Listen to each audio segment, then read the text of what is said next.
नमस्कार। राजकीय कन्या महाविद्यालय करौली के यूट्यूब चैनल पर आपका एक बार पुनः स्वागत। बीए पार्ट प्रथम में आपको कबीर आपका पूरा हो गया। कबीर से संबंधित जितनी भी इम्पोर्टेंट मोस्ट व्याख्याएं थी, कबीर से संबंधित जो प्रश्न परीक्षा में अक्सर पूछे जाते हैं उसके बारे में आपको बता दिया है। इसमें सेकंड चैप्टर है सूरदास। सूरदास आपको बताया था कि भक्ति काल को हम दो भागों में बांटते हैं, निर्गुण और सगुण। निर्गुण को संत काव्य या ज्ञानाश्रय काव्य धारा, इसी निर्गुण की दूसरी काव्य धारा है प्रेम काव्य या सूफी प्रेमाख्यान काव्य धारा। संत काव्य या ज्ञानाश्रय काव्य धारा के प्रवर्तक कबीर माने जाते हैं। प्रेम काव्य या सूफी प्रेमाख्यान काव्य धारा के प्रवर्तक मलिक मोहम्मद जैसी माने जाते हैं। दूसरी है सगुण भक्ति काव्य धारा। सगुण में भी इस काव्य धारा को हम दो भागों में बांटते हैं। सगुण का मतलब है, सगुण से क्या तात्पर्य है, जो कवि ईश्वर की मूर्ति के रूप में उसकी पूजा करते थे, अर्चना करते थे, ईश्वर की मूर्ति के रूप में उपासना करते थे, वो सगुण भक्ति के उपासक कवि कहलाए। इसमें राम भक्ति काव्य, जिसमें तुलसी का नाम प्रमुखता से लिया जाता है। कृष्ण भक्ति काव्य में सूरदास, रसखान, मीरा भी है, लेकिन हम प्रमुखता से किसका नाम लेते हैं? सूरदास का। और सूरदास के बारे में कहा जाता है कि सूर सूर तुलसी शशि उड़गन केशव दास, अब के कवि खदौत सम जहते करत प्रकाश। हिंदी साहित्य का जो आकाश है उसमें सूरदास किसके समान चमक रहा है? सूरज के समान। जैसे ही प्रातः काल होता है, रात्रि का अंधकार समाप्त हो जाता है, इसीलिए हिंदी साहित्य के आकाश में सूरदास सूरज के समान चमक रहा है। तुलसी शशि, और रात्रि को आप देखिए, अंधकार की रात्रि को चंद्रमा अपनी रोशनी से खत्म कर देता है, समाप्त कर देता है। तो जो तुलसीदास है वो चंद्रमा के समान है। और उत्तर दिशा में आपने देखा होगा सबसे तेज चमकने वाला तारा होता है ध्रुव तारा, जिसके चारों तरफ 7 तारे चक्कर लगाते रहते हैं। तो केशव कवि, जिसको हम भक्ति काल और रीति काल के मध्य का कवि मानते हैं, भक्ति काल और रीति काल का सेतु कहते हैं, केशव क्या है? ध्रुव तारे के समान है। आजकल के कवि उस जुगनुओं की तरह है, जैसे कब जुगनू यहाँ प्रकाश किया फिर चला गया, ऐसे उनका कोई अस्तित्व नहीं है। कि जब तक ये मानव जाति रहेगी, हिंदी साहित्य प्रेमी, हिंदी साहित्य को पढ़ने वाले लोग रहेंगे, तब तक सूरदास का नाम हमेशा अमर रहेगा। तो सूरदास सगुण भक्ति की कृष्ण भक्ति काव्य धारा के प्रमुख कवि माने जाते हैं। सूरदास का जन्म 1540 ईस्वी में हुआ, मथुरा के निकट रुनकता। आप गोवर्धन की परिक्रमा के लिए जाते होंगे तो उसी परिक्रमा देते समय बताते हैं कि इनका जो गांव है वहीं पड़ता है। मृत्यु उनकी संवत 1620 में हुई थी। और ये वल्लभाचार्य के शिष्य थे।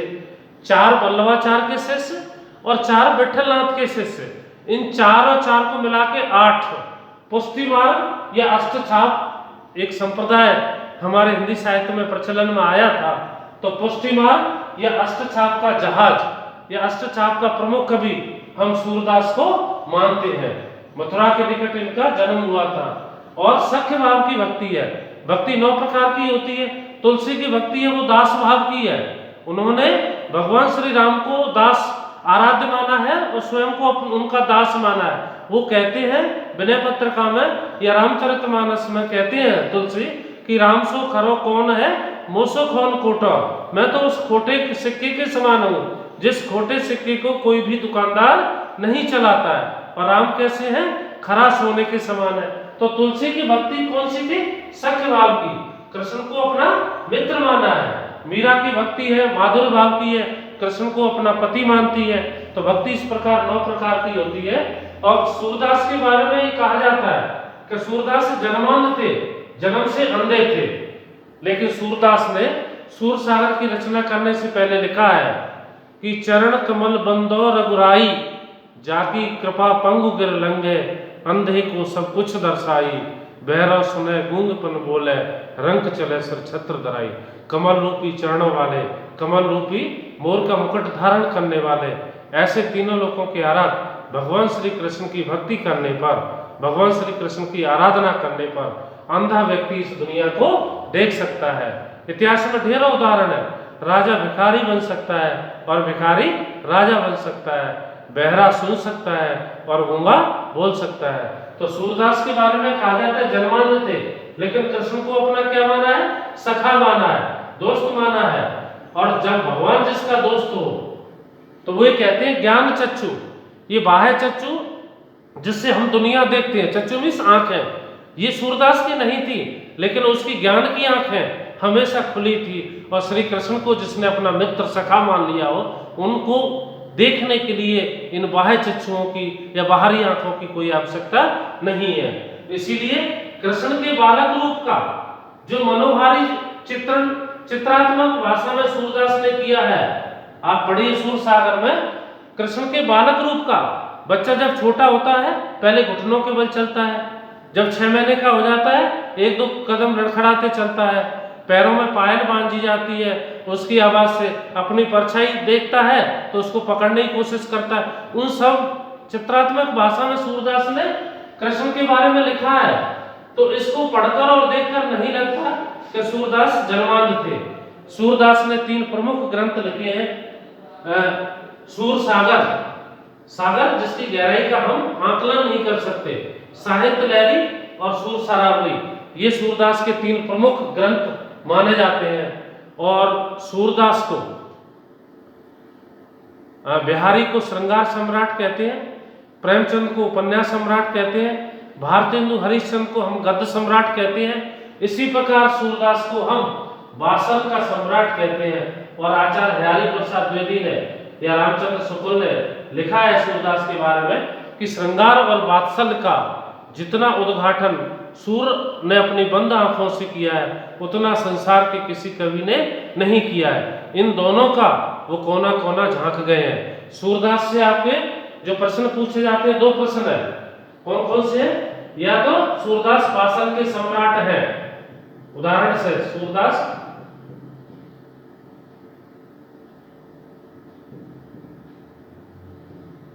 सूरदास वासल सम्राट है, स्पष्ट करो। या वियोग की जितनी अंतर दिशाएं होती हैं उन सबका चित्रण सूरदास ने अपने काव्य में किया है, उदाहरण सहित स्पष्ट कीजिए। क्योंकि सूरदास के बारे में मेन तो वासल क्या होता है? बड़ों का छोटों के प्रति जो स्नेह होता है उसे वासल कहते हैं। छोटों का बड़ों के प्रति जो श्रद्धा होती है उसे भक्ति कहते हैं। और बराबर वालों के बीच में, हम उम्र या समवयस्क लोगों के बीच में जो प्रेम होता है उसे हम प्रणय कहते हैं। तो सूरदास ने कृष्ण का सूरदास के प्रति, माँ यशोदा का कृष्ण के प्रति जो स्नेह है, जो वात्सल है, इन सब विशेषताओं के कारण ही हम सूर को वात्सल सम्राट के नाम से हिंदी साहित्य आकाश में जानते हैं। और सूरदास सख्य भाव की भक्ति है, कृष्ण के अन्य भक्त माने जाते हैं। और कृष्ण की अंधे कवि होते हुए भी श्री कृष्ण के बालक रूप का जो मनोहारी चित्रात्मक भाषा में किया है उसको पढ़कर और देखकर नहीं लगता कि सूरदास जन्मांध थे। अब सबसे पहले उनकी विनय और भक्ति के पद हैं। देखिए, व्याख्या के लिए मोस्ट है, उनमें से अक्सर व्याख्या पूछी जाती है। आप लोगों को भी जो परीक्षा की दृष्टि से महत्वपूर्ण व्याख्या है उन्हीं को यहाँ बताया जा रहा है। देखिए, अवगत गत कछु कहत ना आवे, सूरदास जी कहते हैं अवगत उस निर्गुण ब्रह्म की स्थिति के बारे में मैं कुछ भी नहीं कह पाता हूं, या मेरे अंदर इतनी सामर्थ्य नहीं है कि मैं उस निर्गुण ब्रह्म की स्थिति का आकलन कर सकूं। ज्यों गूंगे मीठे फल को, जिस प्रकार गूंगा व्यक्ति मीठे फल को चखकर ही उसके स्वाद को जान पाता है, अर्थात क्योंकि उसके स्वाद का बखान नहीं कर सकता, उसके स्वाद का वो वर्णन नहीं कर सकता, उसके स्वाद के महत्व को बता नहीं सकता। क्यों? क्योंकि वो गूंगा है, बोलने में असमर्थ है। तो ज्यों गूंगे मीठे फल को, जिस प्रकार गूंगा व्यक्ति मीठे फल के स्वाद को, उसकी मिठास को बखान नहीं कर सकता है। रस अंतर्गत ही भावे, लेकिन उसको मन ही मन वह मीठापन बहुत अच्छा लगता है, उसको अत्यधिक प्रिय होता है, उसके स्वाद के बारे में वो मन ही मन समझ जाता है। परम स्वाद सब ही सुनिरंतर, और जिसने परम स्वाद, जिसने मोक्ष को प्राप्त कर लिया, जो व्यक्ति जन्म और मृत्यु के बंधनों से मुक्त हो गया, छुटकारा पा लिया, जिसने श्री कृष्ण की भक्ति और आराधना कर ली, अमित तोष उपजावे, वह व्यक्ति अमित तोष, अमूल्य संतोष रूपी धन को प्राप्त कर लेता है। जब व्यक्ति को संतोष रूपी धन प्राप्त हो जाता है, गोधन, गजधन, बाजधन और रतन धन खान, जब आवे संतोष धन, सब धन दूर समान। जब संतोष रूपी धन व्यक्ति को प्राप्त हो जाता है तो धन, दौलत, पैसा, ऐश्वर्य और भोग विलास, ये सब जो चीजें हैं वो धूल के समान उसको लगती हैं। तो परम स्वाद, जब उसको ईश्वर की भक्ति प्राप्त कर लेता है, ईश्वर से साक्षात्कार कर लेता है, ईश्वर से उसकी भेंट हो जाती है, अमित तोष, तो वो संतोष रूपी धन को प्राप्त करने के बाद उसकी सभी इच्छाएं, अभिलाषाएं, मनोकामनाएं पूर्ण हो जाती हैं, संपूर्ण हो जाती हैं। मन वाणी को अगम अगोचर, और वो कहते हैं कि उस अदृश्य ईश्वर की, अगम, जहां जाया नहीं जा सके, उस ईश्वर के पास पहुंचा नहीं जा सके, अगोचर, जो हमारी इन आंखों से दृष्टिगोचर नहीं होता है, दिखाई नहीं देता है, सो जाने सो पावे, लेकिन उसकी भक्ति की महिमा को, या उनके बताए हुए मार्ग पर जो व्यक्ति चलता है वही उनकी महिमा को अच्छी तरह समझ पाता है, अच्छी तरह जान पाता है। रूप रेख गुण जात जुगत बिन, निरालम कुत धावे, निरालम बिना सारे थे। तो सूरदास कहते हैं, हे श्री कृष्ण, तुम्हारे बिना, तुम्हारे सहारे के अलावा इस संसार में मेरा और कोई भी नहीं है। मैंने सारी दुनिया से मोह तोड़ लिया है और एकमात्र आप ही मेरे आराध्य हैं, और आप मुझे अपनी शरण में लीजिए, और आप अपनी शरण में लेकर इस संसार के कष्टों से, इस संसार की व्याधियों से, छल कपट, मोह, लोभ, लालच, इन सब से आप मुझे मुक्ति दिलाइए। सब विद अगम विचारिए, ताते सूर सगुन पद गावे। सब विधि, आपको किसी के और कहीं इधर उधर रास्ते पे चलने की आवश्यकता नहीं है। सभी विधि, सबसे बड़ा उपाय यही है, सबसे बड़ा रास्ता यही है, सबसे बड़ा साधन यही है। कौन सा? सूर सगुन पद गावे। सूरदास जी कहते हैं कि जो श्री कृष्ण की सगुण भक्ति के उपासक हैं, जो श्री कृष्ण की भक्ति रूपी पदों को गुणगान करते हैं, श्री कृष्ण की चरण वंदना करते हैं, वही व्यक्ति इस संसार के सारे कष्टों से मुक्ति पा लेता है। वह व्यक्ति जन्म और मृत्यु के भय से मुक्त हो जाता है। इस संसार के कष्टों से उसे हमेशा हमेशा के लिए मुक्ति मिल जाती है। फिर उसे मृत्यु का कोई भय व्याप्त नहीं रहता है। कब? जब वो भगवान के बताए गए मार्ग पर, श्री कृष्ण के बताए हुए रास्ते पर चल पड़ता है। और आगे देखो, भगवान समदर्शी होता है, कभी अपने भक्तों में अंतर नहीं करता। आपने देखा होगा, सबरी एक शूद्र महिला थी, राम की भक्ति में आकंठ डूब गई, तो भगवान को ही झूठे बेर चक चक कर खिलाती है। उसके सामने बैठे हुए भगवान श्री राम, वो उनको आराध्य मानती है, और वो इसलिए अब उन बेरों को पहले चखती है कि मेरे प्रिय राम को कोई झूठा, मतलब कड़वा या खट्टा बेर नहीं खा पाए, इसीलिए वो पहले। लेकिन भगवान की मर्जी देखिए, कभी उस शूद्र महिला की भक्ति में वो नहीं करते हैं, और बड़े स्वाद के साथ, बड़े चाव के साथ वो उसको बेरों को चख रहे हैं। दूसरा, आपने देखा होगा, महात्मा विदुर के यहाँ भगवान श्री कृष्ण ने उनका निमंत्रण स्वीकार किया, कौरवों का निमंत्रण नहीं स्वीकार किया, जबकि ये वो जानते थे कि महात्मा विदुर दासी के पुत्र हैं। तो भगवान समदर्शी है। और नर अजामिल एक कसाई था, कसाई का काम होता है सुबह से शाम तक जीव हत्या करना, लेकिन अंतिम समय जो मर रहा था अपनी मृत्यु के समय, तो नारायण का नाम रटा, भगवान राम ने उसका उद्धार किया। तो भगवान, इसलिए भगवान के बारे में कहा जाता है कि समदर्शी है, अपने भक्तों में कोई अंतर नहीं करता है। जा पर दीना नाथ डरे, दीनानाथ, दीन दुखियों के नाथ, दीना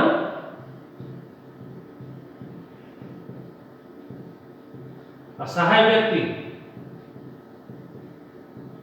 दुखी व्यक्ति और परेशान व्यक्ति। तो जापे दीनानाथ डरे। जिस किसी व्यक्ति पर भगवान श्री कृष्ण अपनी कृपा करते हैं, उसको अपनी शरण में ले लेते हैं, या जो भक्त भगवान की भक्ति प्राप्त कर लेता है, भगवान से साक्षात्कार कर लेता है, भगवान से उसका मिलना संभव हो जाता है, सोए कुलीन, वह व्यक्ति उच्च कुल में पैदा होता है। बड़ी सुंदर सोए, बड़ी सुंदर शरीर को प्राप्त करता है, सुंदर देह को प्राप्त करता है, जिन्हीं पर कृपा करे। अब इस पंक्ति के पीछे से लीजिए कि जिन्हीं पर कृपा करे, जिस व्यक्ति पर भगवान श्री कृष्ण अपनी कृपा करते हैं, अपनी भक्ति करते हैं, उसे अपनी शरण में ले लेते हैं, सोए कुलीन, वह व्यक्ति उच्च कुल में पैदा होता है। बड़ी सुंदर सोए, सुंदर शरीर को प्राप्त करता है। कौन? जिन्हीं पर कृपा करे, जिस पर भगवान श्री कृष्ण अपनी कृपा करते हैं। कौन? विभीषण रंक निशाचर। आप देखिए इतिहास में आपको कितने उदाहरण मिलेंगे। कौन? विभीषण।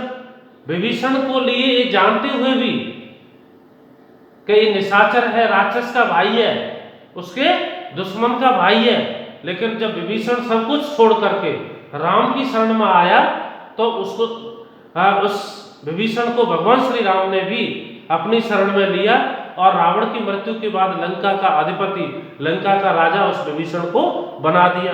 रंक मिस गरीब था, विभीषण जैसा गरीब था जिसका सब कुछ छुड़ा लिया था रावण ने, लेकिन जब सब कुछ छोड़कर वो भगवान राम की शरण में आया तो राम ने भी बिल्कुल ये अंतर नहीं किया कि राक्षस है, मेरे शत्रु का भाई है, अपना सच्चा भक्त मान करके उसे अपनी शरण में लिया। हरे हस छत्र धरे, लेकिन भगवान श्री राम ने भी उस हस के लंका का राजा बना दिया।